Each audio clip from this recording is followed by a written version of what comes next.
것입니다. 아멘. 오늘 예배를 통해 하나님께서 우리에게 주시는 말씀 사도행전 7장 51절에서 60절까지 말씀입니다. 이 살아계신 하나님의 말씀을 오이화 자매가 낭독할 때 하나님의 음성을 들으시기 바랍니다. 목이 곧고 마음과 귀에 할례를 받지 못한 사람들아, 너희도 너희 조상과 같이 항상 성령을 거스르는도다. 너희 조상들이 선지자들 중에 누구를 박해하지 아니하였느냐? 의인이 오시리라 예고한 자들을 그들이 죽였고, 이제 너희는 그 의인을 잡아준 자요 살인한 자가 되나니, 너희는 천사가 전한 율법을 받고도 지키지 아니하였도다 하니라. 그들이 이 말을 듣고 마음에 찔려 그를 향하여 이를 갈거늘, 스데반이 성령 충만하여 하늘을 우러러 주목하여 하나님의 영광과 및 예수께서 하나님 우편에 서신 것을 보고 말하되, 보라, 하늘이 열리고 인자가 하나님 우편에 서신 것을 보노라 한데, 그들이 큰 소리를 지르며 귀를 막고 일제히 그에게 달려들어 성 밖으로 내치고 돌로 칠세, 증인들이 옷을 벗어 사울이라 하는 청년의 발 앞에 두니라. 그들이 돌로 스데반을 치니 스데반이 부르짖어 이르되, 주 예수여, 내 영혼을 받으시옵소서 하고 무릎을 꿇고 크게 불러 이르되, 주여, 이 죄를 그들에게 돌리지 마옵소서. 이 말을 하고 자니라. 아멘. 하나님의 말씀입니다.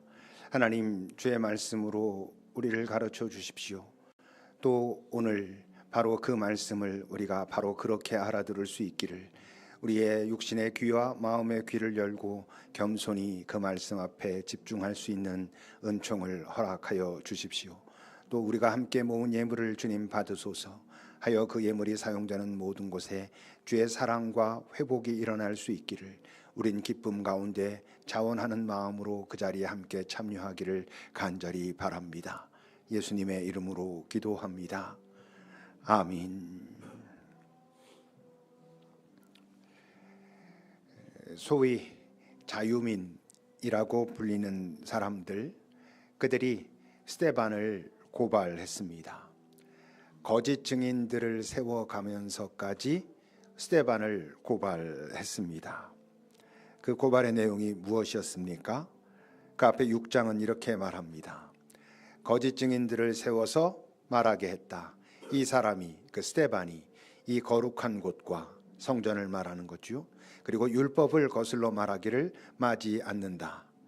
그의 말에 나사렛 예수가 이곳 성전을 헐고 또 모세가 우리에게 전하여 준 규례를 고치겠다고 하는 것을 우리가 들었다라고 말하게 했습니다. 다시 말하면 스데반 이 사람은 성전을 모독하고 율법을 모독한 그런 사람이다라고 고발한 것입니다. 하나님을 제사하는 성전을 모독하고 하나님께서 주신 율법을 모독했다는 건 무슨 의미냐 하면 하나님을 모독했다, 그런 죄목을 지금 고발하고 있는 것이죠. 그러니 제사장이 이렇게 말합니다. 7장입니다. 대제사장이 이르되, 이것이 사실이냐? 저 질문 무슨 의미입니까? 지금 이 고발이 사실이라면 너는 죽어서 마땅한 죄인이다 라고 말하고 있는 거지요. 이제 그 뒤로부터 그 긴 이야기를 스데반이 변증하게 되는 겁니다. 아브라함의 이야기로부터 시작됩니다. 하나님께서 아브라함을 하란 땅에서 불러내셨다. 그 아브라함은 자식이 없었지만 결국 이삭이라고 하는 아들을 갖게 되었다. 그 이삭은 야곱이라고 하는 아들을 후계자로 삼게 되었는데, 야곱에게는 12아들이 있었지만 이집트로 내려가는 데 결정적인 역할을 한 요셉이라고 하는 사람이 이런 것을 행했다라고 아브라함과 이삭, 야곱과 요셉에까지 이야기를 쭉 합니다. 그 다음에 등장하는 사람이 이제 모세라는 사람이죠. 모세가 이스라엘 역사 또는 하나님의 구원사에서 왜 중요한 사람이냐 하면, 모세 이전까지는 아브라함, 이삭, 야곱, 요셉, 이것은 아브라함의 그냥 가문이었습니다. 한 부족이었던 것이죠. 근데 이들이 이집트에 내려가서 400년 넘는 시간을 보내며 그들은 하나님의 백성이 됩니다. 하나님의 백성이 됐다고 하는 증거로 하나님은 모세를 통해 그들을 그 이집트 종되었던 곳에서 불러내지요. 그렇게 함으로 이제 그들이 하나님의 백성이 되는, 한 가문에서 하나님의 백성이 되는, 이스라엘 민족이 되는 그런 변화를 일으키는 그 전환점에 모세가 있습니다. 그래서 그 모세를 통해서 하나님의 계명, 당신의 백성이니까 당신의 계명을 허락하셨고, 하나님의 백성이 되었다는 것은 그 주인이신 하나님을 예배, 제사하는 민족이 되었다는 것을 의미하고, 그래서 스데반은 그 이야기 속에서 광야에 교회가 있었다라고 말합니다. 광야의 교회는 다른 말로 하면 성막을 의미하는 거겠죠. 근데 그런 얘기를 하면서, 그런데 그때에도 우리 조상들은 일탈을 일삼았다라는 이야기를 합니다. 37절부터 보십시오. 이스라엘 자손에 대해서 하나님이 너희 형제 가운데서 나와 같은 선지자를 세우리라고 말씀하시던 자가 바로 이 모세다.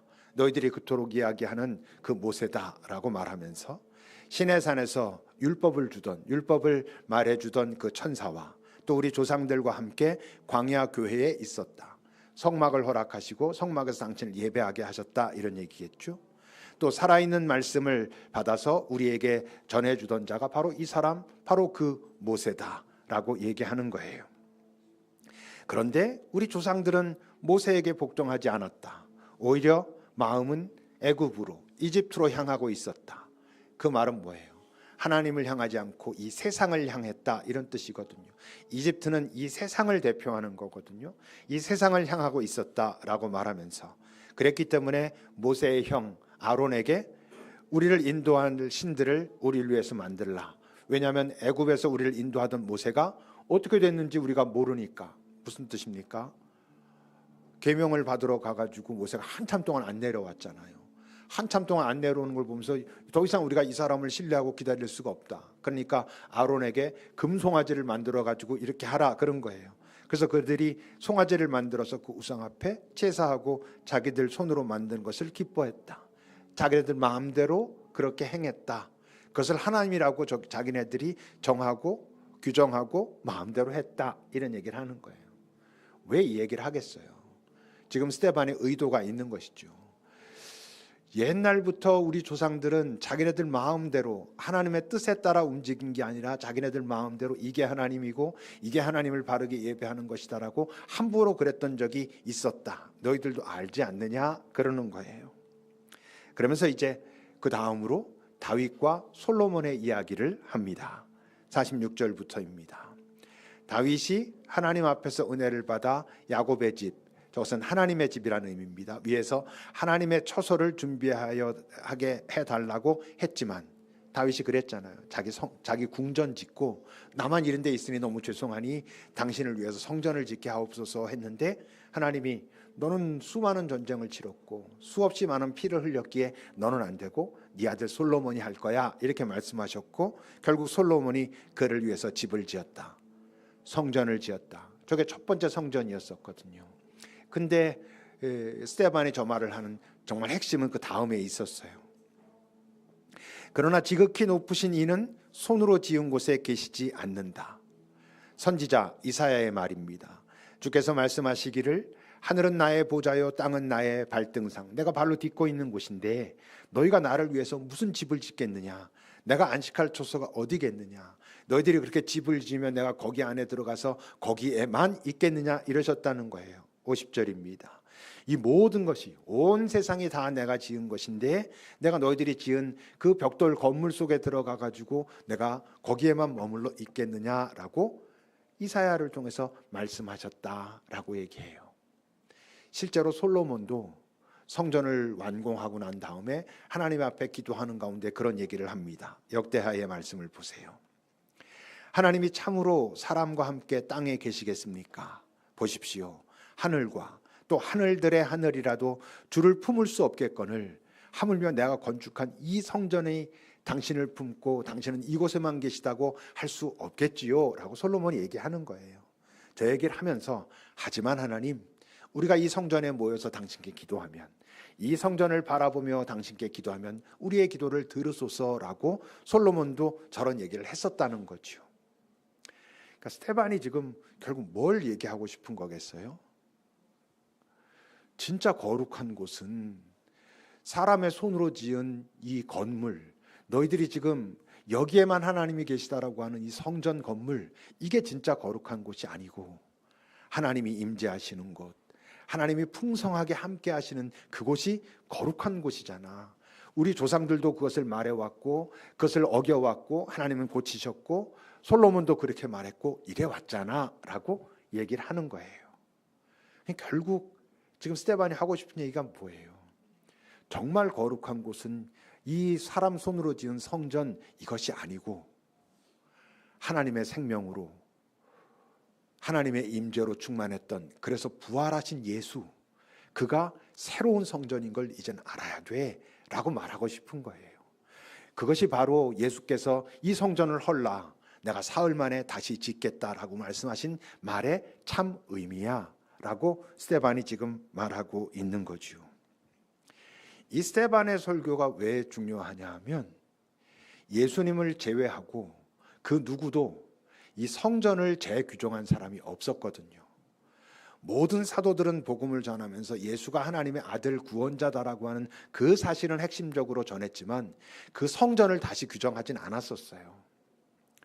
근데 여러분, 유대주의자들은, 성전주의자들에게는 지금 스데반의 얘기가 예수가 하나님의 아들이다라고 하는 선포만큼 받아들일 수 없는 거예요. 그들은 성전에 하나님이 계시고 그리고 예배하려면 성전에 모여야 되고, 그래서 하나님도 모든 절기마다 예루살렘 이 성전에 모여서 당신을 예배하라 하셨고, 그러니 하나님은 여기서 만나는 거야. 그리고 우리가 그것을 주도하고 있어. 이랬던 사람들인데 아니야. 하나님은 어디나 계시고 더 본질적으로 하나님은 예수 그리스도 그분 안에 계셨어. 이렇게 말하니 받아들일 수가 없는 거죠. 스데반이 그걸 알겠어요? 모르겠어요? 당연히 알죠. 그러니 이렇게 선포하는 겁니다. 오늘 본문 51절부터입니다. 이 목이 곧고 마음과 귀에 할례를 받지 못한 사람들아, 너희도 너희 조상들이 그랬던 것처럼, 내가 아까 말했던 것처럼 항상 성령을 거스른다. 너희 조상들이 선지자들 중에 누구를 밖에 하지 않았느냐? 의인이 오시리라고 예고한 모든 선지자들을 너희들이 잡아 죽였고, 이제 너희는 더 나아가서 그 예고됐던 그 의인이 오셨는데 너희들이 그를 잡아주고 그리고 살인한 자가 되었다라고 말하면서, 너희가 바로 천사가 전한 율법을 받고도 지키지 않는다. 내가 율법을 거스르는 게 아니라 너희들이 정말 하나님의 마음을 거스르고 있는 자들이야 라고 어디에서?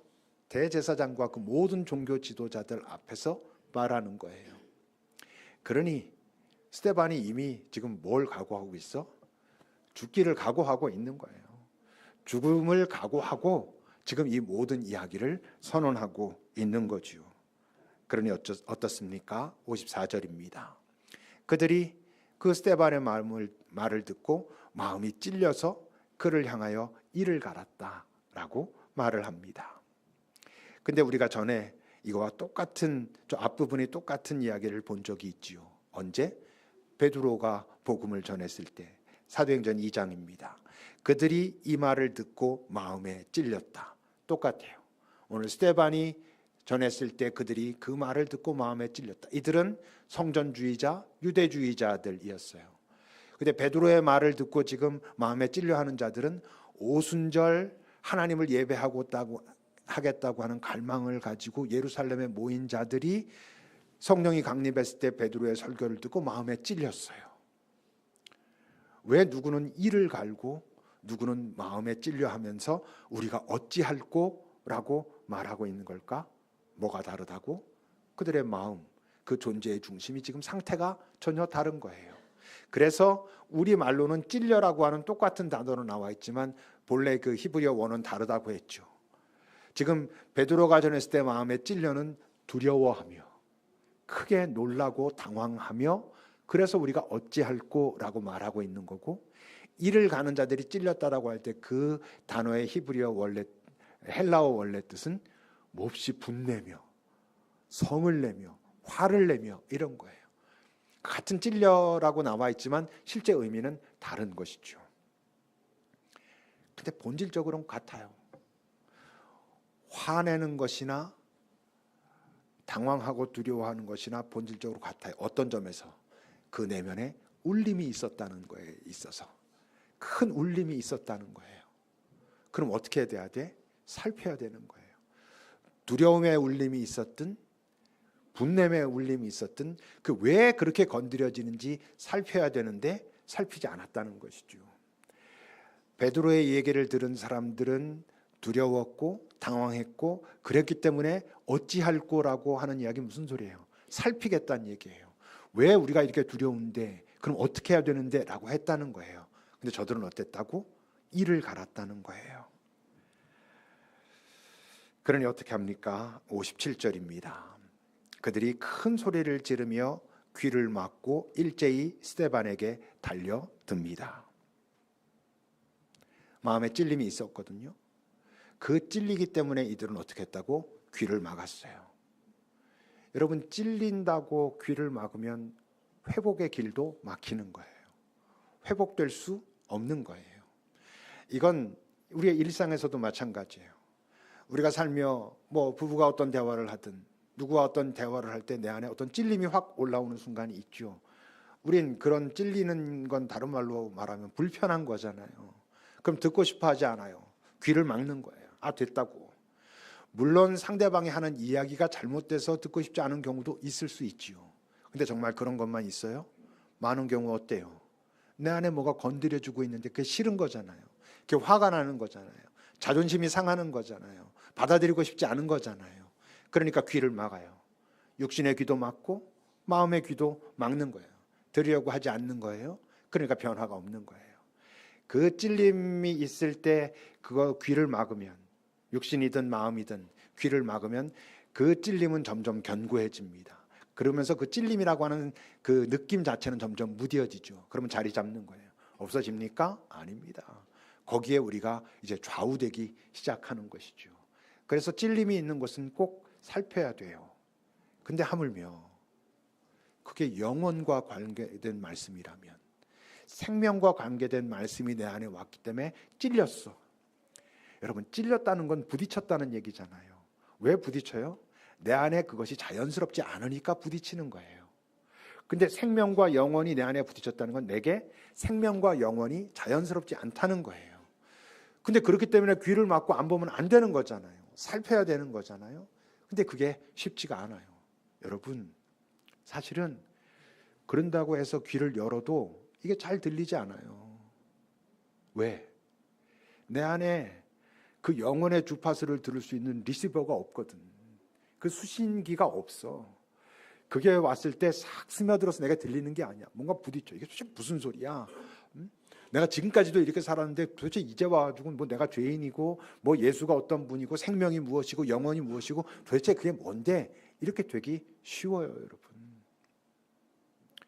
여기에 지금 많은 분들이 앉아 있지만 다 제가 전하는 이야기가 들리십니까? 잘 살피셔야 됩니다. 이게 귀로 소리는 이렇게 들어오고 있는데 이 안에서는 하나도 스며들지 않을 수 있어요. 크게 이유는 두 가지겠죠. 제가 하나님의 마음을 바르게 전하지 않기 때문에 부딪힐 수 있어요. 그렇다면 여러분들이 옳은 거예요. 근데 만약 제가 하나님의 의도와 같게 전하는데 들리지 않는다면 뭐라고? 여러분 안에 그 수신기가 없는 거예요. 망가졌거나 아예 없거나. 그러니까 그 영혼의 소리가 들리지 않는 거죠. 귀를 막으려고 하지 않아도 여기 와서 튕겨나가니까 들리지 않을 수 있는 거예요. 그래서 여러분, 제가 하나님의 말씀을 나름 바르게 전하려고 애쓴다는 전제하에 여러분들에게 좀 낯설게 들려도 찔리고 불편하게 들려도 집중하여 들으셔야 됩니다. 살피셔야 된다고요. 그래야 여러분 안에 그 리시버가 점점 생겨나기 시작하는 거예요. 그게 점점 내 안에 스며들기 시작하는 거예요. 그랬을 때 나중에 그렇구나 라고 하는 깨달음이 생기기 시작하는 거예요. 자, 그들이 귀를 막고 이를 갈고 그에게 덤벼듭니다. 스데반에게. 근데 그때 스데반의 상태는 어땠다고? 55절입니다. 스데반이 성령 충만하여 하늘을 우러러 주목합니다. 그래서 하나님의 영광과 예수께서 그 하나님 우편에 서신 것을 봅니다. 그리고 말해요.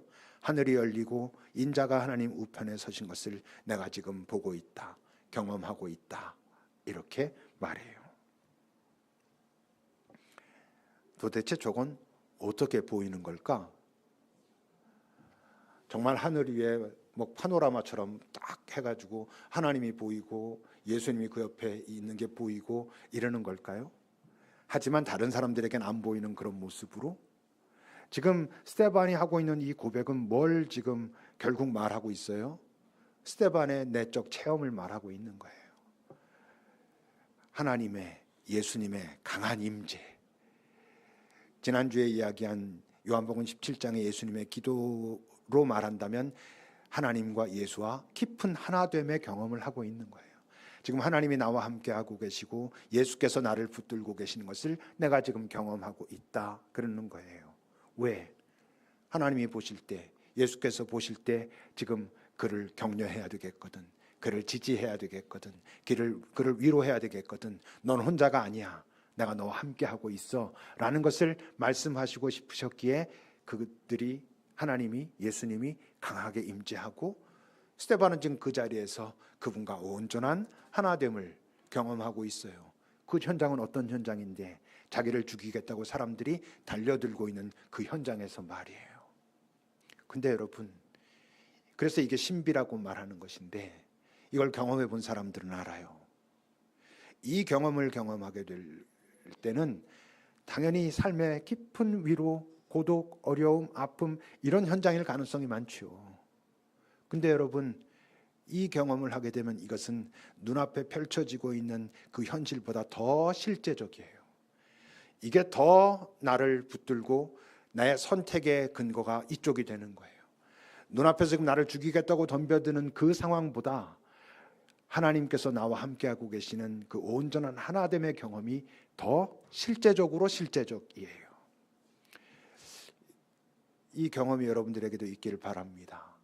이 경험을 이 땅에서 해야 고난과 고통 가운데서도 평화로울 수 있다는 게 무슨 뜻인지 알아요. 고통을 느끼지 않는다는 뜻이 아니에요. 그걸 느끼면서도 평화를 유지하고 살아가는 거예요. 그런 자들만 뭘 넘어설 수 있어? 죽음을 넘어서는 거예요. 그 초대교회의 모든 사도들, 또 예수를 믿던 많은 이들이 자발적으로 순교했어요. 예수를 믿다가 자신들이 알지 못하는 사이에 죽임을 당한 게 아니라 자발적으로 그 자리로 갔어요. 자발적으로 순교했다는 것은 피하려면 피할 수도 있었는데 기꺼이 그 길을 계속 걸어갔다는 거예요. 여러분, 어떻게 그 길을 걸어요? 어떻게 자발적으로 자기의 목숨이 끊어질 수도 있다고 하는 그 현장을 향해서 계속 나아갑니까? 돌아설 수도 있는데 어떻게 계속 나아갑니까? 이 경험이 있기 때문이에요. 하나님과 예수 그리스도와 온전히 하나 되는 경험, 그 신비의 체험, 지금 내 눈앞에 벌어지는 죽음의 위협보다 더 실제적으로 경험하고 있는 이 체험을 해야 그 자리로 가는 거고, 우리가 알고 있는 모든 우리 믿음의 선배들, 자발적으로 순교를 기꺼이 감수한 선배들은 다 그 경험 속에 자기의 목숨을 내어놨어요. 왜? 끝이 아니라는 걸 아니까. 그래서 오늘 본문에서도 맨 마지막에 뭐라고 말해요? 그가 돌을 맞고 하나님 앞에 간구하고 용서해 주십시오, 내 영혼을 받으시옵소서 하고는 어떻게 됐다고? 잠들었다, 이렇게 말해요. 죽었다라고 의도적으로 말하지 않는 거라고요. 잠시 그는 잠들었다. 그러나 영원의 땅에서 영원한 존재로 다시 일어날 것이다 라고 말하고 있는 거예요. 그렇기 때문에 육신의 고통이 없겠어요? 육신의 고통은 있죠. 58절을 보십시오. 그들이 성 밖으로 내치고 돌로 칩니다. 돌로 치는데 육신을 입고 있는 사람이 어떻게 고통스럽지 않겠어요? 육신의 고통은 경험하고 있는데, 그래서 비명을 지르죠. 그렇지만 본질적으로 두렵지 않아요. 본질적으로 두렵지 않다는 건 돌이 날아올 때 그 순간순간 공포를 느낄 수 있지요. 그런 것들은 당연히 있지. 하지만 자기 존재의 두려움, 그래서 후회하고 돌아서고 내가 이러지 말았어야 되는데라고 하고 더 나아가 절망하는 것은 없는 거예요. 왜? 내 안에 나 혼자가 아니거든. 영원의 존재가 지금 나와 함께 하거든. 그가 나를 붙들고 있거든. 나를 지지하거든. 격려하거든. 그러니까 여러분, 그 길을 계속 갈 수 있는 거예요. 어쩌면 이제는 이곳에서도 그 영화를 보지 못한 분들도 있을 텐데, 벤허라고 하는 옛날 영화 있잖아요. 거기 보면 네로가 그 로마에 불 지르고 뭐 어쨌건 그 상황 속에서는 그걸 다 저희 그리스도인들, 기독교인들에게 뒤집어 씌우려고 콜로세움에 모아놓고 사자로 다 물어뜯게 하고 막 그래요. 아직도 기억나는 장면이 있어요. 사자들이 나왔어요. 이들이 되게 두렵지만 그 상황 자체는, 근데 이들이 거기서 찬양을 시작해요. 내려오고 깜짝 놀라요. 저들이 미쳤다는 것이죠. 사자들에게 잡아먹혀요. 비명을 지르죠. 당연히 소리를 지르고 비명을 질러요. 다 죽었어요. 내려가서 보니 어떻게 하면서 놀라죠. 근데 이들의 얼굴에 왜 미소가 있느냐. 그 비명을 지르고 사자에게 물어 뜯겨 죽인 사람들의 얼굴이 어떻게 이럴 수 있냐라고 놀라요. 뭐 영화라서 그러겠죠. 그러나 그것이 의미하고 있는 게 뭐예요? 그들이 그 고통 속에서도 하나님과 함께하고 계시는 것을, 하나님이 함께하고 계시는 것을 경험하고 있었다는 거예요. 혼자가 아니라는 것을. 이 사자에게 물려뜯기는 고통은, 육신의 고통은 말로 다할 수 없이 크지만 그것 때문에 이것을 포기하지 않을 수 있는 그 내적 에너지가, 그 신비가 그들 안에서 벌어지고 있었다라고 말하고 있는 거예요. 그랬기 때문에 가능한 게 있어요. 육신의 고통을 겪으면서도 절망하지 않기에, 후회하지 않기에, 본질적으로 두렵지 않기에, 끝이 아니라는 걸 알기에 할 수 있는 게 있어요. 59절입니다.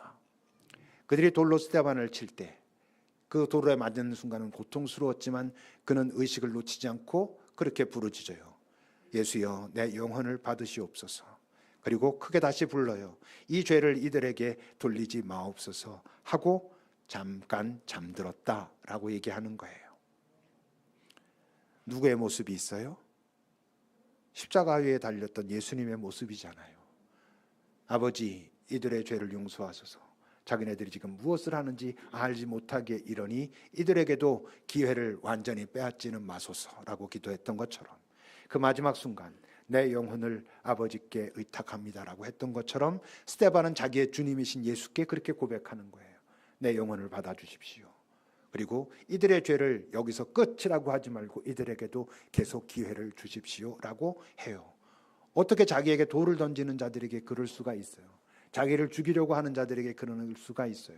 끝이 아니라는 걸 아니까, 그 죽음 너머의 것을 알고 있으니까, 그 영원한 것, 완전한 것, 생명의 무언가를 알고 있으니까 이게 가능한 거예요.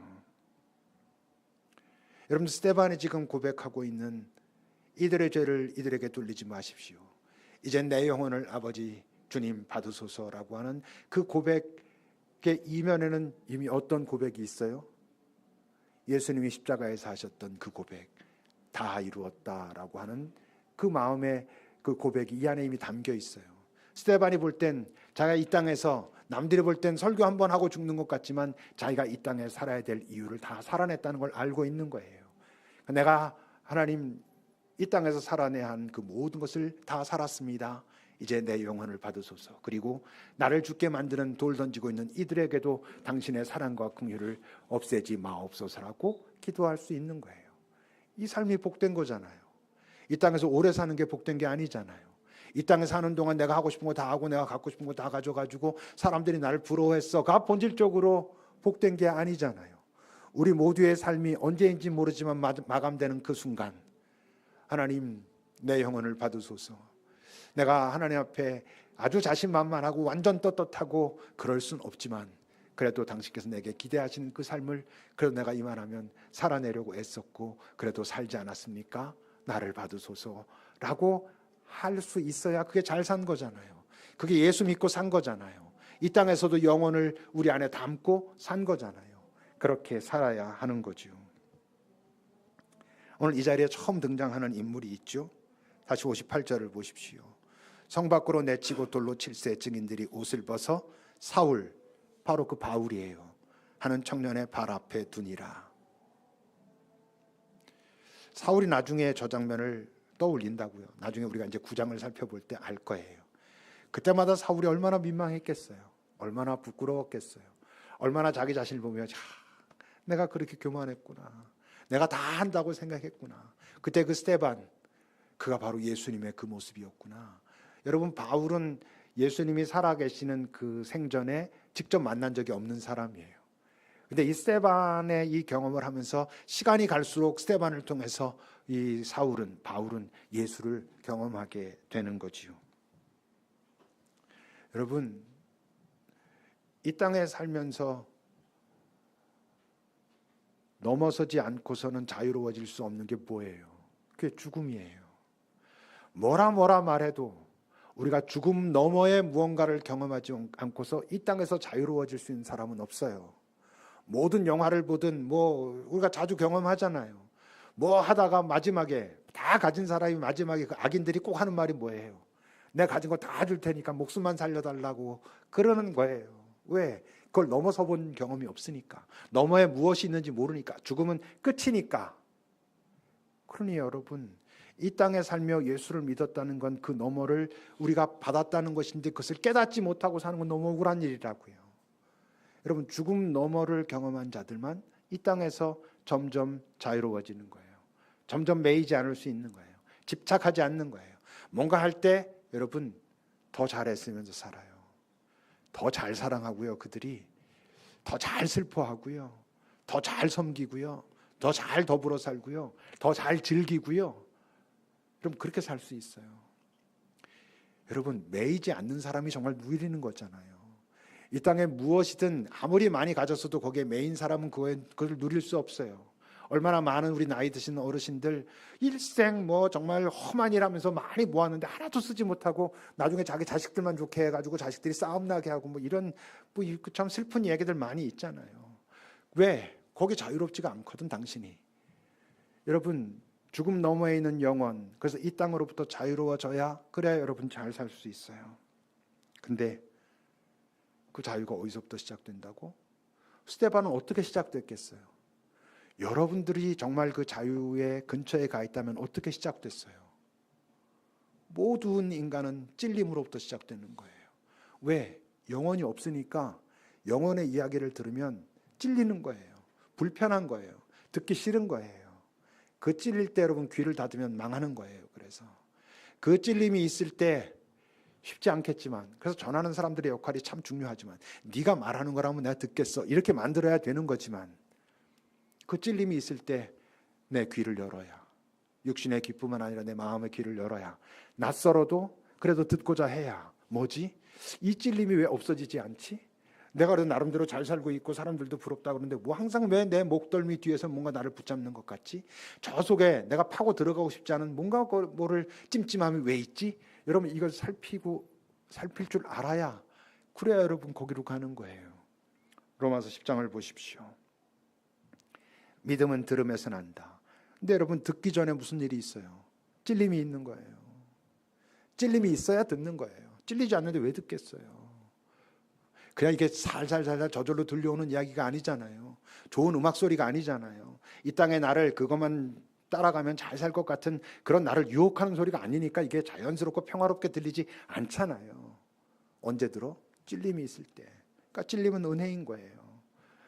여러분, 오늘 저 본문의 자리에서 어느 날 시간이 지난 후에 예수를 만난 사람이 있었다 합시다.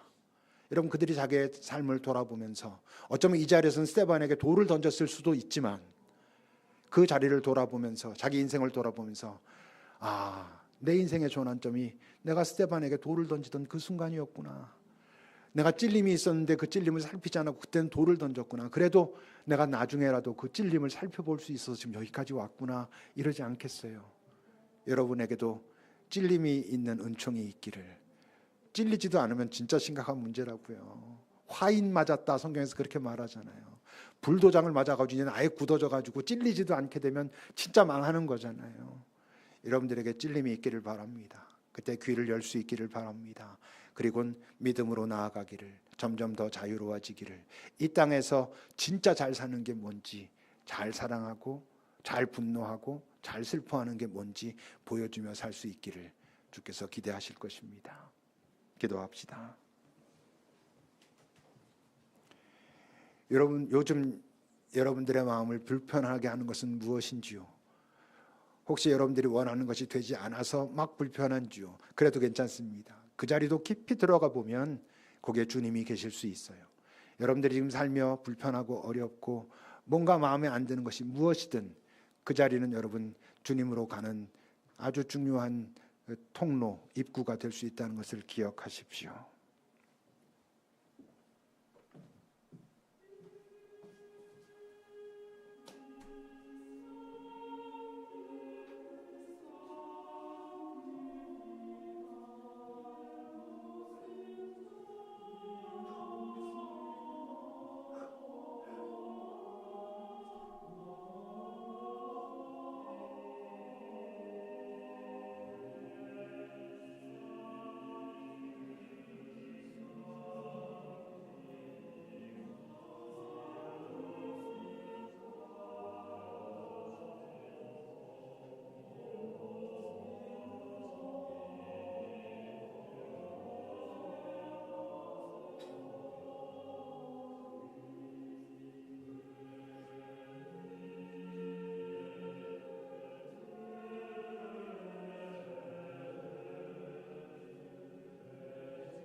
하나님, 이 세상을 사는 동안 우린 참 바쁘게 살 수밖에 없고 바쁘지 않을 수가 없는 그 세상 속에 삽니다.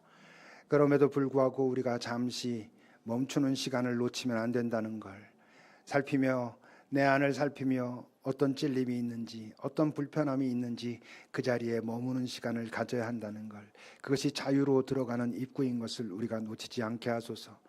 뭔가 불편한데, 뭔가 저 깊은 곳에 찔림이 있다는 건 알겠는데 당장 내가 눈앞에 있는 것들 때문에 바빠서 뛰어다니면, 조금만 더 뛰어다니면 그때는 가능하겠지라는 것은 없다는 것을, 지금 멈추지 않으면 어떤 순간도 멈출 만한 시간이 돼서 나에게 다가오진 않는다는 것을 기억하는 우리들이 되게 하소서. 그 찔림이 있을 때마다 우리는 오히려 더 악착같이 귀를 열어야 함을, 내 마음을 열어야 함을, 그리고 주님 내게 말씀하소서 해야 함을 우리가 잊지 않게 하소서. 그리고 그 주님이 나와 함께 하시는 신비의 체험을 해야 이 땅 사는 동안 어떤 고통 속에서도 여전히 가야 할 길을 놓치지 않고 가게 된다는 걸, 그 끝에서만 내 영혼을 받으소서라고 주님 앞에 내 손을 들어 고백할 수 있다는 것을 잊지 않고 우리 모두 오늘 또 새로운 한 걸음을 내딛게 하옵소서. 예수님의 이름으로 기도합니다. 아멘. 찬송.